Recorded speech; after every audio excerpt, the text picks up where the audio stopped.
Welcome to Six Figure Trucker, the podcast where we share advice on how to be successful in trucking and have fun while doing so.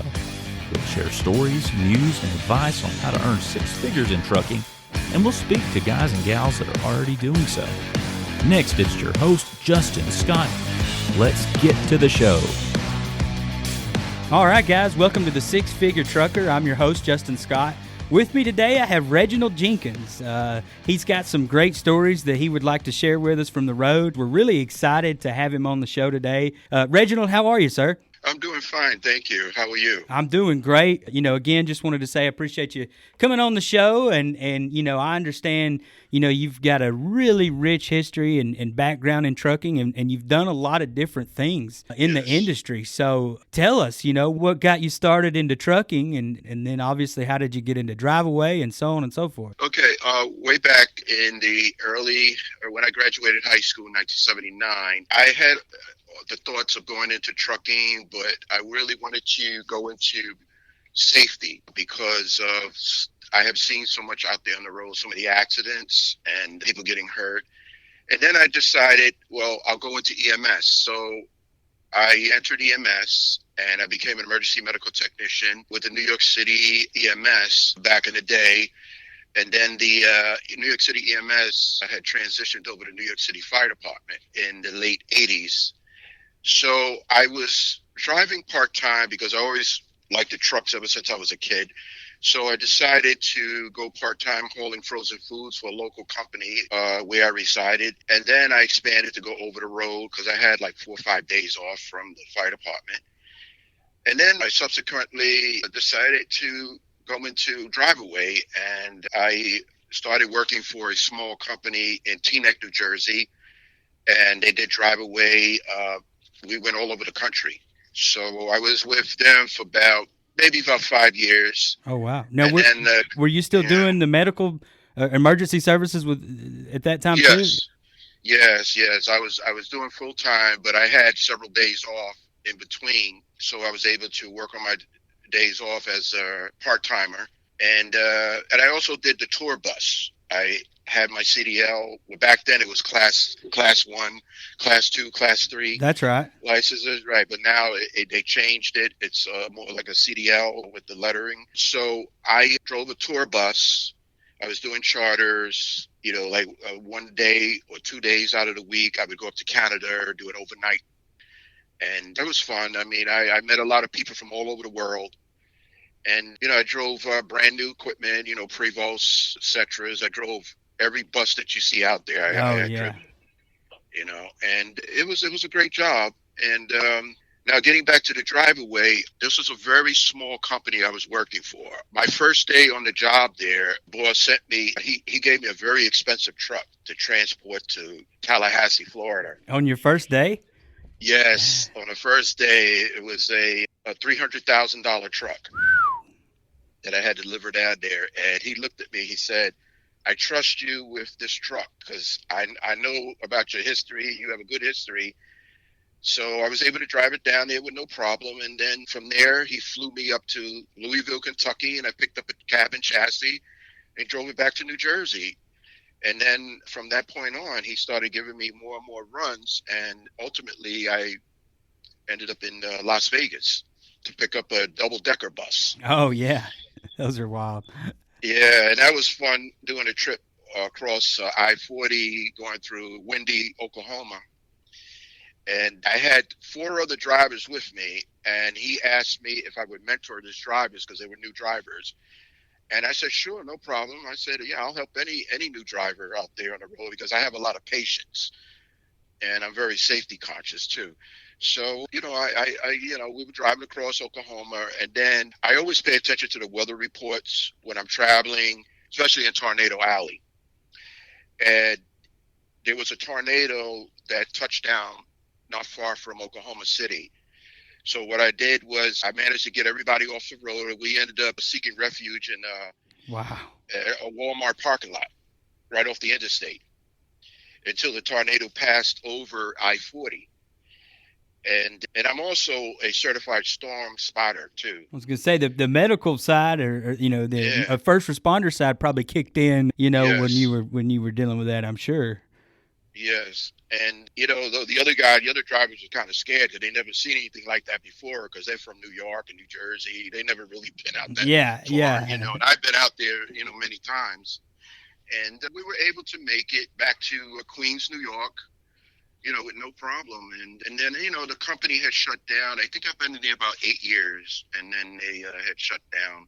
But I did a lot of runs for this guy. I moved a lot of buses, trucks, tractor trailers, everything. Because we did have a tractor trailer. We had one tractor trailer where I usually loaded up with chassis. And we go out to Morgan's, we'd take chassis out to Morgan so they could put the body on the truck. Sure. And we've been all over the place. But he just decided that he wanted to buy his own tractor trailer and haul frozen foods, and meats and stuff. So he shut down the company. So then from there, I started working for dealerships. I started working for Volvo in Fairview, New Jersey, and I became a driver for them. And I delivered a lot of Volvo trucks throughout the Northeast. And the furthest I've been for them is Minnesota. And then, I was working for them, and then the word of mouth passed around. And then another company in Staten Island, New York, which is a truck collision company, and I currently work for them, every once in a while. We customize Peterbilt trucks, Kenworths, and they also do collision work. So I go there. The guy, he hired me right away. He says, I really need you. He says, I'm really backed up. I have a lot of trucks to move. And, I did it. I did it like maybe 1 or 2 days a week. And there are times where I go months without anything because it's quiet. Something coming in, So right now it's very busy over there because we had a lot of trucks that were customers of ours that was involved in accidents during the ice storm across the country. Yeah, everywhere. It's been bad right now, huh? Yeah. So we had 5 trucks so far that have been towed in from out of state that were involved in jackknives, rollovers. And we were able to fix 2 trucks within 36 hours. Oh, that's great. And I delivered those trucks back to the happy customer. And my boss had, he gave me a promotion. He said, look, since you have certifications from the National Transportation Safety Board, he said, I would like your insight on, because I had to view a lot of videos. Yeah. Oh, yeah. A lot of accident videos. And because, insurance companies are a little difficult to deal with. So they will come down, they'll praise the wreckage, and they'll say, well, this truck is not fixable, it's totaled or whatever. But we can bring a truck back to life. It can be flattened, and we can bring it back to life. Because we also have the technology and we have the equipment to do the job, to bring the truck back to life. Man, I bet you've seen some crazy stuff with trucks just coming in, and you think, there's no way that thing's gonna look like a new truck again, and then boom. Right. And you know what it is nowadays? There's a new breed of drivers out there. The Driveaway companies, I admire their hiring process. They're very skeptical about who they hire because they want someone in there that knows what they're doing. They knows how to operate a large vehicle. And, it's very admirable of them, because there's too many accidents out here with trucks. Being involved in EMS. And I also am really good with the jaws of life. I'm an extrication technician. I'm an instructor. So I train firefighters as well as state troopers and police officers throughout the country. I've been to Denver, Colorado. I trained in Denver, trained at Denver Fire Department. We had Colorado State Police there, that were also volunteer firefighters, but they wanted to learn how to actually use a hearse tool.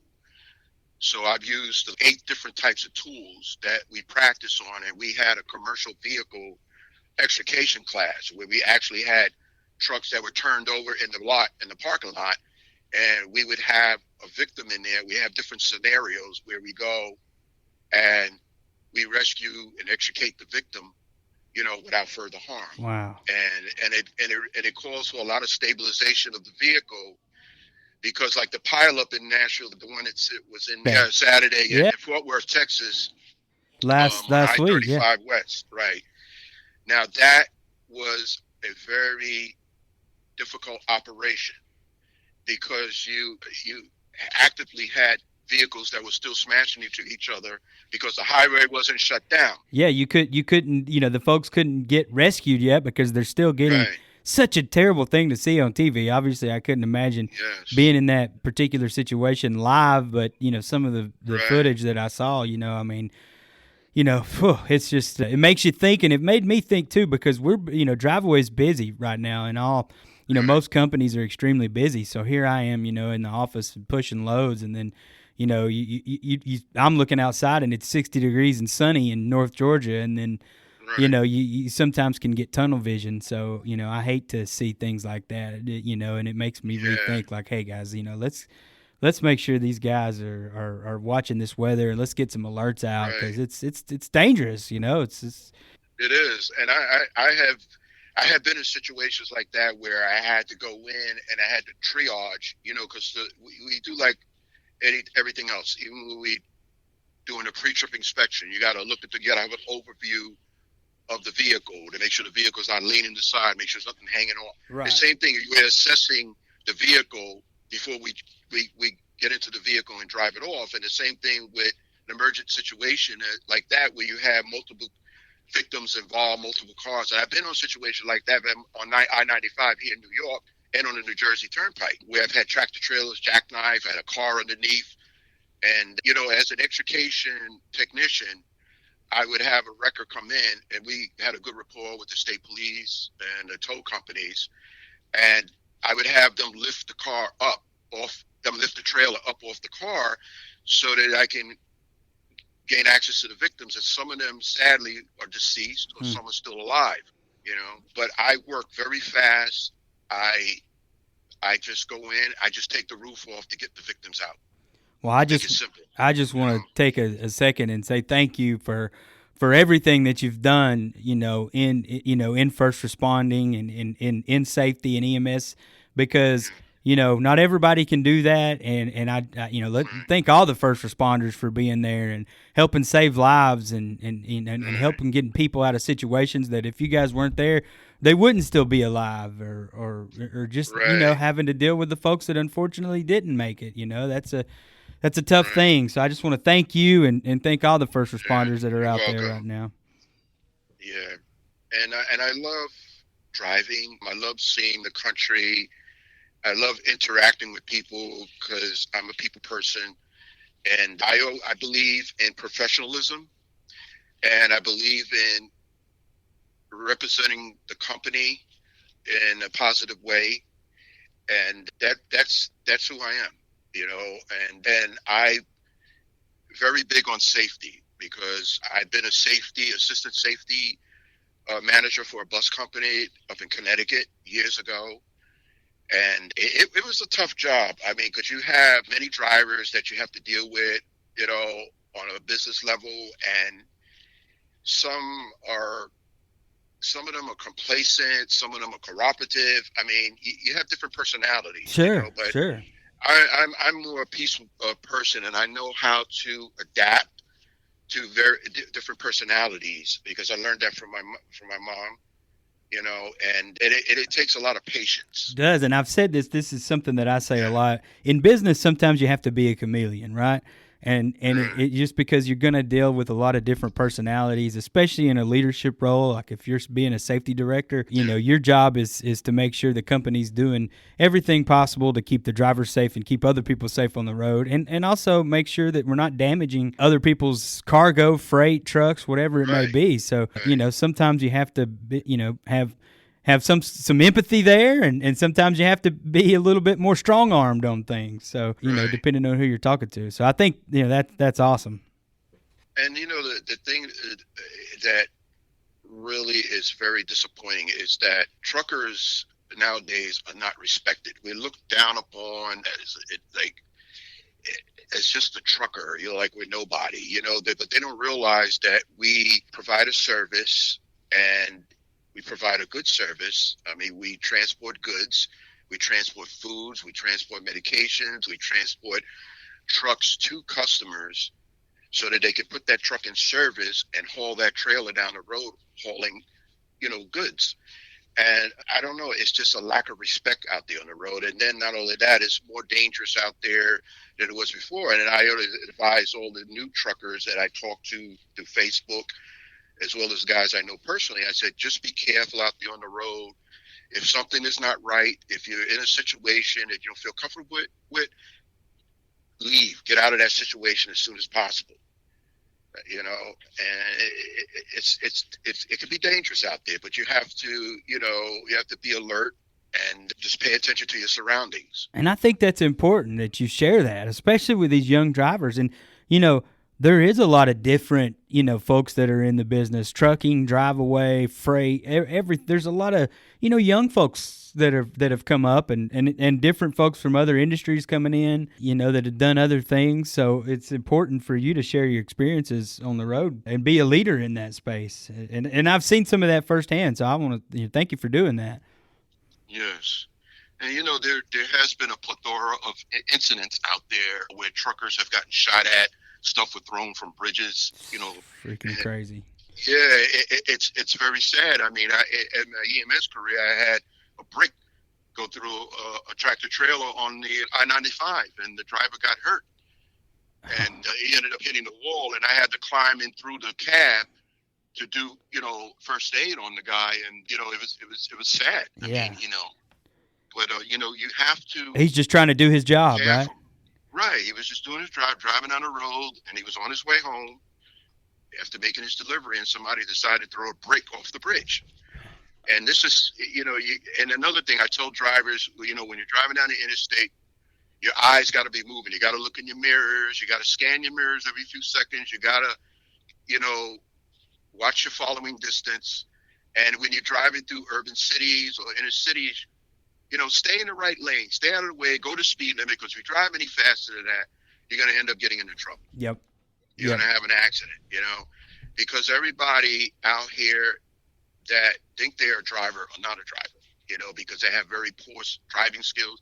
There's a lot of drivers out there with suspended licenses, and you have to just be cognizant of all of this, all these surroundings, and, it can really, really end your career if you get into a really bad situation, and you don't want that. You don't, and you made a good point. I mean, the alert that you have to have at all times. I mean, talk about taking defensive driving to another level, because, there, how many instances have I heard just in the business that I'm in of, it not being our driver's fault for whatever reason the situation was, but it always, what percentage of those people end up, they come back and try to put it on us no matter what, because right. That's unfortunately the way that the industry can be sometimes. It's harsh in that regard. Like, and then you see billboards, folks driving down the road, you see billboards of lawyers, hit by a truck. I mean, they're obviously Yes. looking for ways, to hurt, those, even if it wasn't their fault, to put some type of lawsuit in place because there's legal loopholes or whatever it may be. So, I mean, you're absolutely right. Defensive driving goes, from defensive driving all the time to, over the top defensive driving, looking at your surroundings just constantly and making sure that you're not following too close, making sure your speed's correct, making sure you're not changing lanes too quick, so many different things that you have to account for. So, I mean, those are great pointers, and great pointers for younger drivers that are out there on the road right now too. Well, tell me about, how has, being from the safety spectrum of things, first responder, how did that help you, in certain ways when you were driving a truck for whatever it was, the freight hauling that you did with the frozen foods, or the Driveaway stuff that you did, or, the company that you work for now? What are some things that you took from, being in the safety side of things? Well, being in the safety side, I was very conscious of, what was going on when loading my truck. I mean, I've had guys come in and try to load the truck the wrong way, and I tell them no, because, that's going to cause a load shift. And I was very conscious of that. I watch everything, from the safety aspect, and, guys, they just want to get the load on the truck, and they don't care how they put it in there, and I was very, I always pay attention to that, and then there are times where I had driving down the road, and one time I seen a tractor trailer turn over in front of me. Oh my God. And I was able to stop and help render first aid to that driver. And he was shaken up pretty bad, but then I was able to call 911. And with my experience, I was able to explain to the dispatcher the type of injuries that he sustained, that I need a wrecker, need an ambulance, And you were right there. Wow, that's all. I mean, right. yeah. I've seen SUVs turn over, and I rescued a guy, the 4Runner that flipped over. Like, he went flying past me, and the next thing I know, I seen him turned upside down, and I stopped in a safe spot, and I did what I had to do, and the state troopers came up, and they thanked me, for stopping to help this guy, and I just try to incorporate, my safety teachings. I share it with other drivers. I incorporate it into the type of work that I do, because I've seen so much out there on the road. I've been in EMS now almost 35 years. Yeah. And I'm also a certified heavy duty tow truck operator, and every now and then I'll help my cousin out in North Carolina. He has rotators, and every time when I go visit him, I end up working. He say, "Hey, you wanna come out on the record with me?" Talk about family. Yeah. I say, and I never turn him down, because I love that kind of stuff. It's a little dangerous though, because you got to be careful of the chain popping on you, cable snapping on a snatch block come flying your way.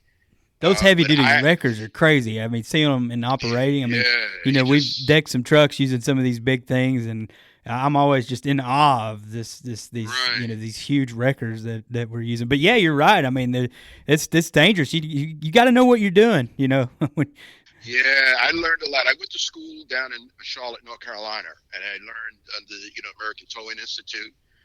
And Wes Wilbers was my instructor, and he taught me a lot. And we had various scenarios, and I made it through. I passed everything, and I had different scenarios I had to do. I had a rollover, I had to tow a truck tractor, and nowadays you have to be very careful with a lot of trucks, especially when you're inspecting them. You got to make sure that the hood is latched, and there's a lot of stuff that I see that went wrong on the road, where they called us and said, "Well, the hood flew open."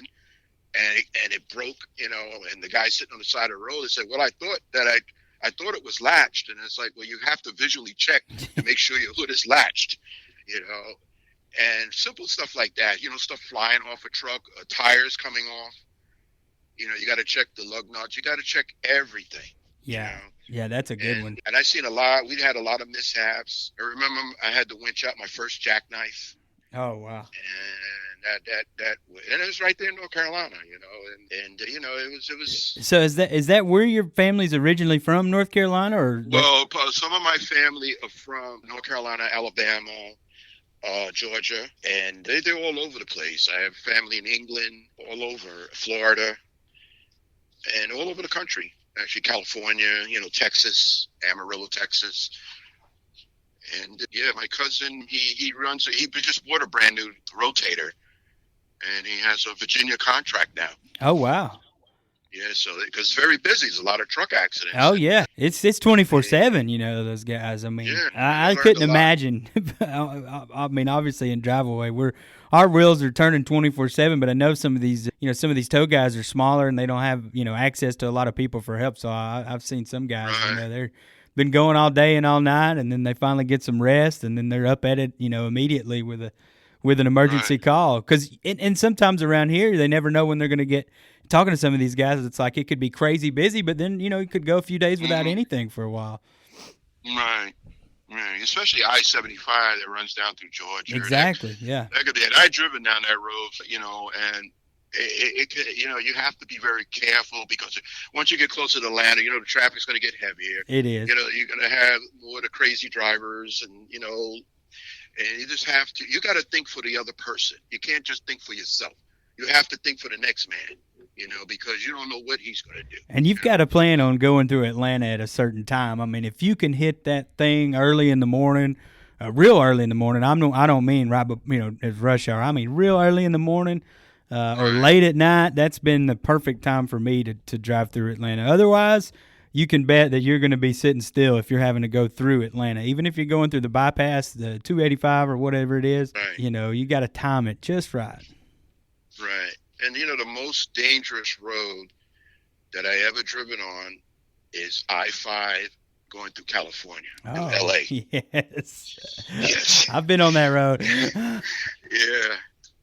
But you just, I tell guys all the time, a lot of the new drivers, I say, just take your time. And if you feel you're going to be late, just call your dispatcher, let the customer know what you're doing. Just don't disappear and not call anybody. Let people know what you're doing. Communication is key. Right. And right. and that's in any industry, but I think, we've got to be more proactive in our communication in our industry because, if somebody doesn't, it's not, the information is not always bad. It's the fact that there's people involved that don't know. And so that's some of the most frustrating sides of it, whatever it may be, whether it's customer side, whether it's driver side, and both sides. If the driver doesn't have the right information to do the job, then he's going to get frustrated. If the customer doesn't know where his truck is or what's going on, then he or she's going to get frustrated. He or she for the driver's side as well. So, there's just a lot of important communication that goes on in our industry, not just Driveaway, that's trucking in general, right? Because this cargo that's getting transported is precious cargo, and wherever it's going, it's needed. It's needed somewhere. Right.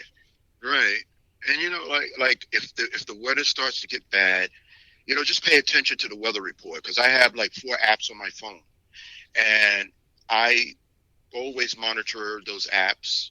And if you run into ice or snow, get off the road, go to a hotel, or just get off the road and call your dispatch, let them know what's going on, let them know you're going to shut down because of, hazardous conditions on the highway. And it's easy. And another thing too, I hear a lot of drivers, they are fearful of certain specialty vehicles, like the propane powered vehicles. Yeah, CNG. Electric vehicle. Yes. I would like to develop maybe a tutorial on how to fill up a PPG, a vehicle, propane powered vehicle, because that could be very dangerous, because it can really end bad if you don't know what you're doing. And also vehicles with right-sided steering. Mm-hmm. A lot of drivers are very uncomfortable with that, because some of those garbage trucks have that. And then you also have trucks that were configured for overseas, like Australia, right? And they have right-sided steering, like especially the freight and everything's models. backwards. Right.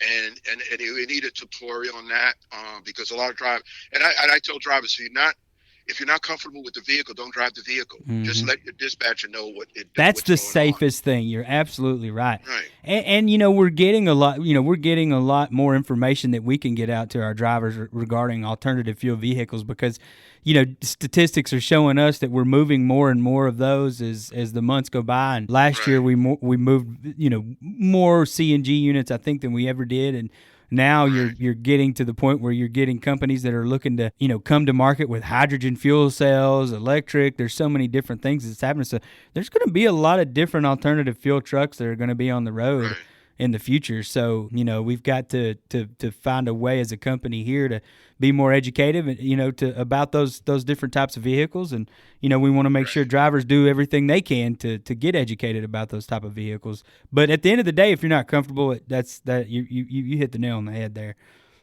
Yeah. Don't get in a vehicle. In the driveway industry, there's no such thing as super truckers. That doesn't exist. Right.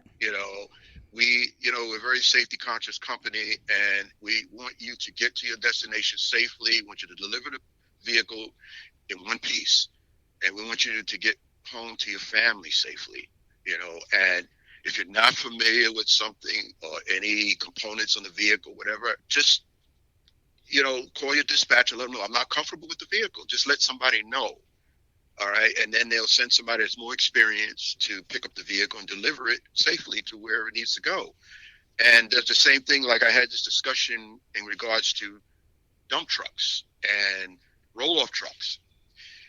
There have been several cases, which I had one tow job years ago that I started in the towing, where a driver not for a Driveaway company, but for a trucking company, he drives a truck every day, where he left the PTO on. And what happened was the dump body went up because there was pressure on the hydraulics, so the body went up on the truck. Oh. He ended up taking down power lines, so it became a hazardous situation where the fire department had to get involved. They had to shut the power down. They had to get, the electric company in there to move the wires off the truck, because if the truck is a live unit, and we told the driver to stay inside the truck. And, because if he'd have got out the truck, he would have been dead. Oh, so, we had, I told guys, you got to pay attention to trucks, especially specialty vehicles. They have many moving parts. Make sure that when you're moving that vehicle, make sure everything is secured. Make sure all the switches are off, and especially the PTO, because if you drive down the road, if that PTO is on, and you're going to burn out that transmission, you're going to be sitting on the side of the road, or something bad is going to happen. So you have to pay attention and make sure, because usually now with the newer trucks, usually when the dump body is down, it locks in place. But if there's a problem with the pump, with your hydraulic pump, if it's not getting the correct voltage or whatever, you're going to have problems. You got to make sure everything is disengaged. Mm-hmm. So, and a lot of guys, I like to do a tutorial on that too with the PTOs, because there are a lot of new drivers. They ask a lot of questions. Say, what is that little device underneath your seat with the red light? I was like, oh no, don't tell me the red light is on. It's good. And even mixers, guys, mixer trucks and, different type of garbage trucks, there's some, obviously with mixers, you have to make sure you keep the drum rotating. Rotating, right. And, that could be bad if you don't do that. And then, there's just a lot of different switches, get in one of these fancy front end loaders, and my gosh, it looks like a spaceship, all those switches in there, So, you're not going to need those usually over the road, but it's important to know what some of them are, because, who knows, you don't want to hit the wrong thing or whatever it may be, or height wise, you might have to adjust things for bridges or for, low over, anything low that you may need to adjust your height for. So all that, it's good to know that. Yeah. And then another thing I wanted to remind new drivers that when you're parking your truck at a hotel, make sure that it's truck friendly. I've seen guys in the towing industry where I've seen guys get stuck or bottom out going into especially the guys that drive in the RVs, or they're driving the little mini buses, and I've seen guys with the lift gates that get stuck. Just make sure when you look up the apps on your phone, make sure that when you call the hotel, usually they would indicate whether it's a truck parking. Those are the hotels you want to, sign into. You don't want to go to a place where it's tight and you go in the parking lot, you get stuck, or you end up hitting something. Oh, yeah. It's happened a lot, and that's a claim that you don't need. And, you got to be careful that, especially, and the same thing with truck stops. Like usually when I get a new truck, I usually park it way at the end of the parking lot. There's nobody there. But yeah. Because it's, I don't want nobody to hit my truck. That's right. That's right. I've seen tractor trailers back into other trucks, brand new trucks, just smash them up. I've seen it. Yeah. Fast too, like backing up fast. Like, what are you doing? Why? Right, you don't have to go that fast. I'd rather walk the extra mile to the other end of the park. It's good exercise. It is. Yeah. No, I need the steps. Personally, so I do the same thing. Well, so I guess these days, you still go most of your trips mostly shorter hauls, or you? Well, right now, I'm just, helping out my boss at my old company, because I had to take a leave from you guys for a little bit because I had to, help out. Yeah, you had some family stuff. Yeah. But it would be an honor, to help you guys out through the spring and the summer. Right now, I'm just helping my boss out with these trucks that have been coming in, and because I also view the videos, and I look at the accident reports because they want my input on it and my insight. They want to know, okay, what do you think here? Is it preventable accident or non-preventable? And 90% of the time it's non-preventable, even though most of it is like cars, in the wintertime, a lot of cars that are sliding into trucks. And this is like an everyday occurrence, especially during snowstorms. You get a car that's going to try to pass a truck in the left lane in a snow-covered lane, and they end up over accelerating, and they spit out and they hit the side of the truck and cause the truck to run off the road. Yeah, I've seen that. I've recently seen that as I was actually driving up north I-75, so I witnessed that same thing, and I think you obviously you're an asset, so having that perspective to any company, obviously we know you had some stuff, where you had to go take care of family stuff, and we understand that 100%, but we've obviously kept in touch with you because we know, when somebody that's on our staff driving professionally that has the mentality that you have and has the experience and the certifications that you have, man, that's a win for any company. So, your perspective, I'm sure your boss is glad to have you back, and I'm sure he's glad to have you helping out in those avenues. Yeah, he was, he called me one day because I got laid off in that job because of the pandemic, because there was no business coming in. And he told me, he said, Reggie, I have some wrecks that I want you to look at, a lot of accident reports that I want you to view. And, I go in, I view some of the camcorder footage, as well as the written accident report. And it was written by, state police or sheriffs or local police. And I mean, it's horrible, especially when you have a new driver, because it's like their first accident, and it's just devastating to them that, even though it's not their fault, but still, they're worried about their license, they're worried about getting a citation. Yeah. Because if you get into an accident on the highway, and if you don't have, that's why I advise everybody to get a dash cam in their truck. Everybody should have one. Everybody. Yes. So if you're hearing this, save you. Say that again. If you're hearing this, get one. It's worth the money. Yes. And I have two of them.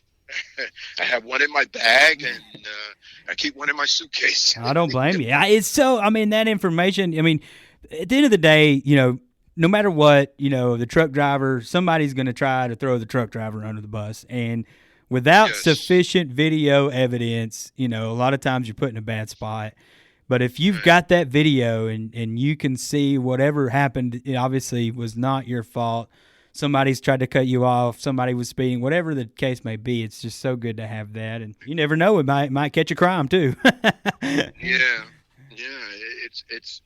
It'll save you. I mean, because like I said, we're a rolling billboard out there, and yeah. And during these times, it's like a lot of people out there that need money. I mean, everybody's having a hard time. And, and like in California, there was a time where people were purposely running into trucks until like the feds went after several people, and it's like, look, this is becoming a norm.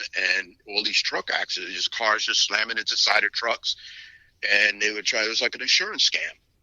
So they were all arrested, and I'm glad they put an end to that. But still, you still have people out there that will try something crazy and try to slam into your vehicle. And if you have that dash cam, that's evidence right there that it wasn't your fault. And, you have to invest in a good, decent dash cam, and just make sure you have your memory card in it. Don't go without the memory card, or else you have nothing. Been there before. Yeah, you got to make sure you have your memory cards. So.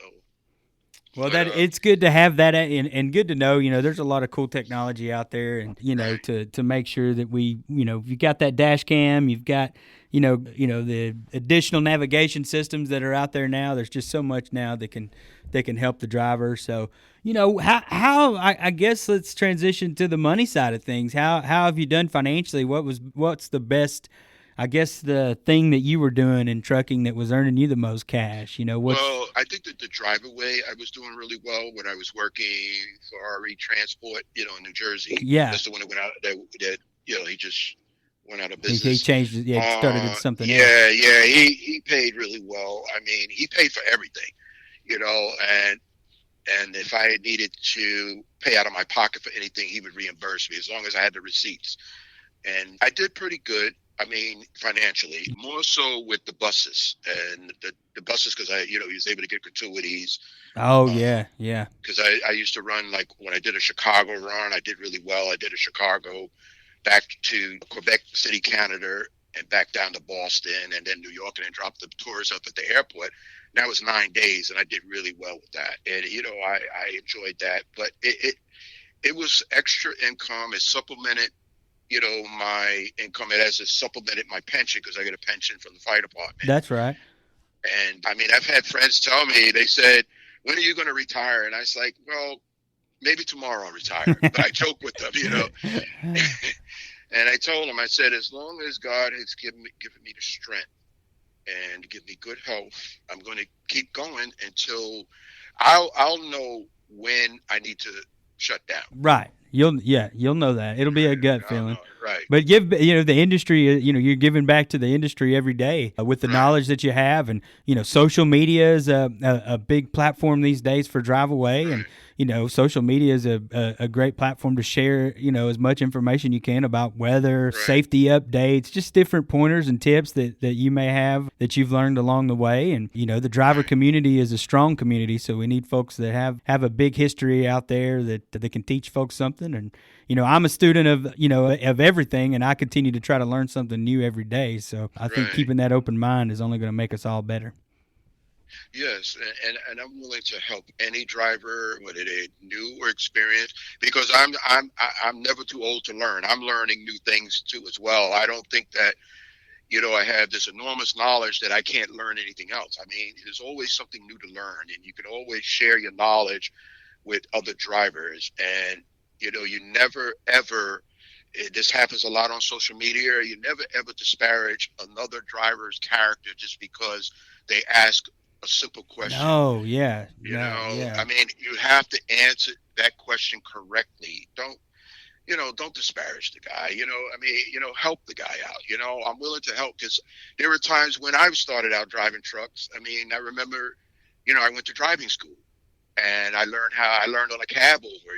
Cab over was, the old school. Anymore. Yeah, the old school cab over. And I had to park on a hill with a tractor trailer, and you couldn't let that truck roll back, and you had a standard shift, a 10-speed.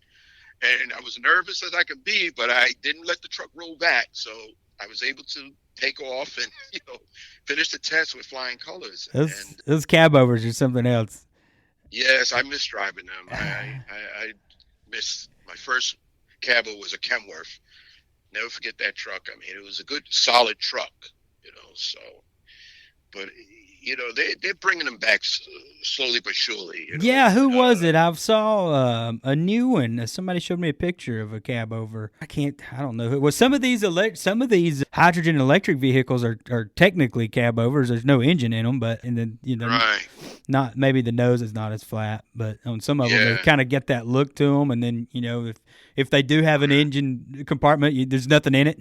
It's all in the back. I saw one at a show, and I was just amazed when I looked at it, at the different components. There's no engine, but it weighs more than one that has an engine. So weird, just completely weird. It's going to be interesting to see how everything plays out with that, and fuel infrastructures with alternative fuels. I think we got a long way to go, but I know companies are spending billions on the research and development right now, so something's going to hit hard to market eventually. No, who knows when, though. Yes. Yeah, hopefully soon. And another thing I just wanted to point out is when there was many drivers that was asking questions about transporting chassis with flaps or without flaps. Yeah. And I've transport chassis for years, and I use C-clamps, the heavy-duty C-clamps. Yeah. And what I do is I don't only depend on the C-clamps. I secure the C-clamps. One time I used a chain with a binder to hold it in place. Now, when you pull into a scale house, DOT does not like bungee cords. No, they don't. They will put you out of service if you're holding that piece of wood on with bungee cords, because they can break, they can fly up, they can kill somebody. And I use the C-clamps, and what I was able to carry, I used to carry chains, like a 5/8 chain that I used to carry, that I used for the towing. And I used to carry that, and I used to secure it in place with the with a binder. I'm not saying that drivers should carry that in a suitcase or No. all that, but I did it when I was running locally, Right, right. Short distance. But if you're running long maybe distance, if you're towing or use the C-clamps. Yeah. Right, but once they see the C-clamps, they won't bother you. They'll leave you alone. And I've been through many scale houses with the chassis with the C-clamp, and they just wave me on, with no problem. And just be safe when it comes down to transporting chassis. You want to make sure that piece of wood with the flaps is secure to your vehicle. And if you want to use straps as a extra safety securement, you can use straps. You can get them like anywhere at Home Depot, or the straps that they use to tie down luggage, or the guys that use on the strap down the cargo. You could use those straps just as an extra safety device. You just made me think of something. I think that's great. It might be a good video we can make. I've got a ton of flaps with wood that we've made. I don't know how we've got them in storage. Right. Now that we're close to the interstate, we moved our offices here in North Georgia. We're close to the interstate, so we need to get them back up to our warehouse here now. But we made a bunch of these things a long time ago, and showing and having some type of educational video, different ways that you can connect these flaps or secure these flaps. Be a good idea to get that out there in a video, because I have had some instances where we had some drivers picking up cabin chassis and unbeknownst to us, they didn't have flaps, so we had to secure them. You don't want to do that because you will get stopped. Oh, I I have my best friend is a DOT sheriff in Maryland. Yeah. And he told me the other day, he said, man, I learned a lot from you. He said, because I encouraged him, because, he said, I want to get into like DOT. I said, well, yeah, go up the ladder, because he was my EMS partner. Oh, wow. Okay. So you guys go way back. Yeah, we were both rescue guys, and he moved out to Maryland and became a sheriff. And he told me a lot of stories. And he said that, he says, I've seen stuff out here that kind of make me shake my head. It's like, like guys don't check their vehicles. They have stuff hanging off the vehicle, and he told me, he says, I had a guy with a chassis come in. He had the C-clamps on, and he said, I just waved them on because, as long as I see some kind of solid securement, then I'll leave them alone. But once I see stuff coming in here without the flaps, then he has to violate them. And that's a problem. Yeah, absolutely. Yeah, because if it's raining out there, you're spraying rain all over. Oh yeah. The oncoming motorists or passing motorists, and you have to be very careful with chassis and tractors in the rain too. Take your time, take it easy, especially on the exit ramps, because we had a guy that spun out, and we had to winch him up the hill. He went down the hill. He didn't damage anything, but scared him almost nearly to death. But we was able to winch him up and get him back on the road. And we just told him, just take it easy. You don't have you have no weight in the back. It's different. It's a different feel. Guys that get in a cabin chassis probably, you realize that the body's not on there yet, so it doesn't feel like the dump truck would feel, or the garbage truck or whatever it may be. Well, Reggie, I man, you so knowledgeable. You've got so much great information for us. I know we could go on. We're coming up on the end here. I've got a couple questions that I want to ask you before we go, though. One of my things is hey, I love food. If you ever met me, I'll talk about food. But, is there some places that you've been in your driving career, your trucking career, whether it be local in New Jersey, if you got some local spots that you want to give a shout out to, or somewhere on the road, or two places on the road that you've been to, what is some of your favorite spots to visit when you're on the road, or even local spots in Jersey? Well, my favorite spot, I love Cracker Barrel. Can't beat Cracker Barrel. Yeah. I love Southern food. Me too. They have the biscuits. They have the Southern style biscuits. Breakfast all day.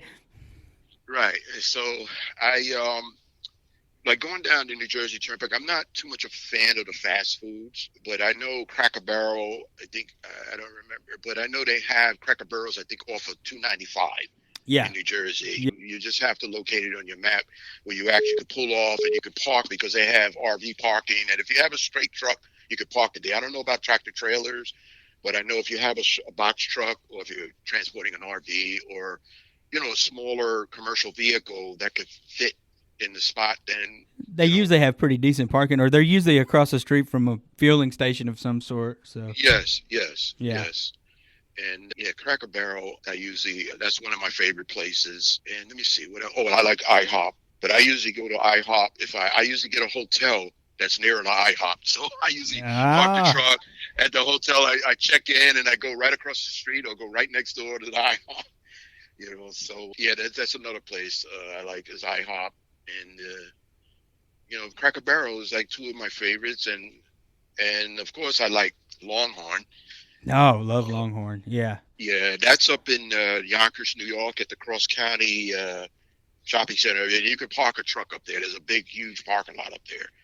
So if you're ever going up the thruway, going northbound on I-87, you can stop in and there's a Longhorn there, and they do have indoor dining, but it's limited. Yeah. So yeah, right now it's been crazy, hasn't it? I mean, gosh.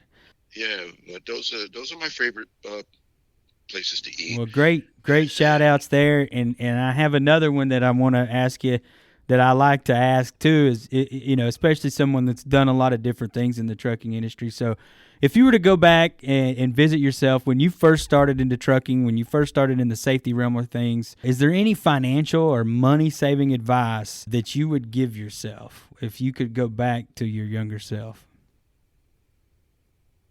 Yes, I would put money aside for yourself, especially to the young drivers.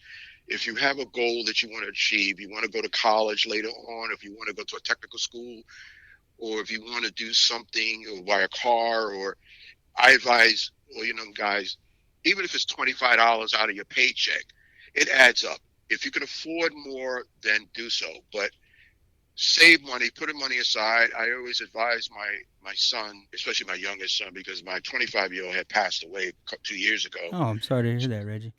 Yeah, thank you. But my youngest son is 23 years old. I always advise him to put some money in a separate account, or even if you want to put it in a little piggy bank and don't touch it.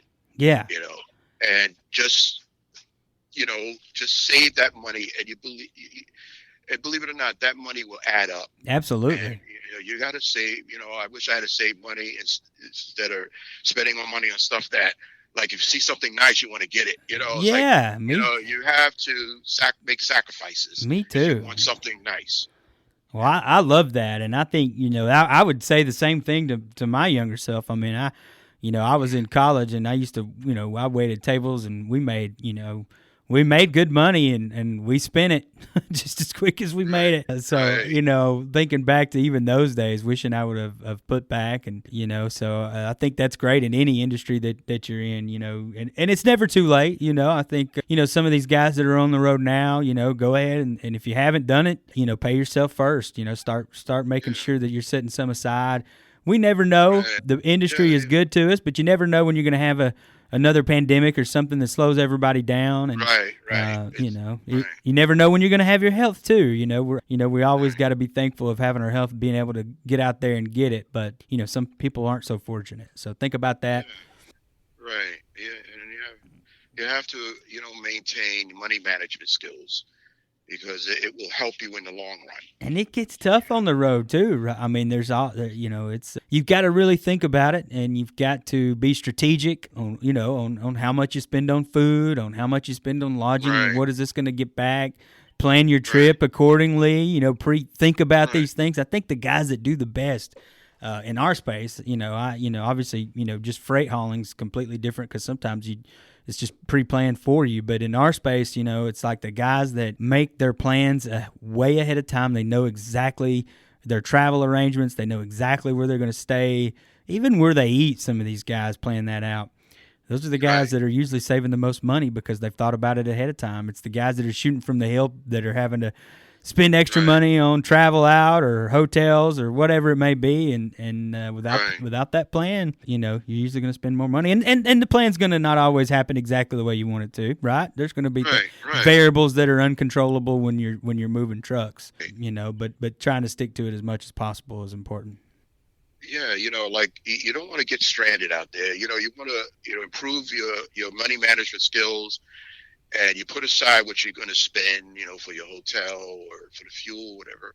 But you just gotta, because I've had one driver call me up and I had to wire him some money because he ran out of money.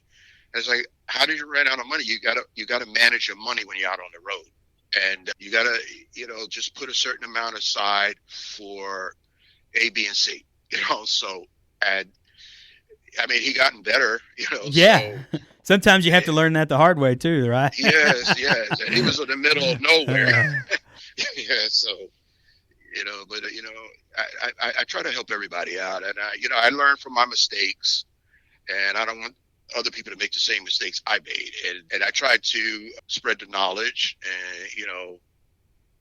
and try to more so inculcate all my knowledge to others. Yeah. And it helps. It helps. I mean, majority of them listen, and then some don't. But at least I spread the knowledge. At least I know that that I did the right thing.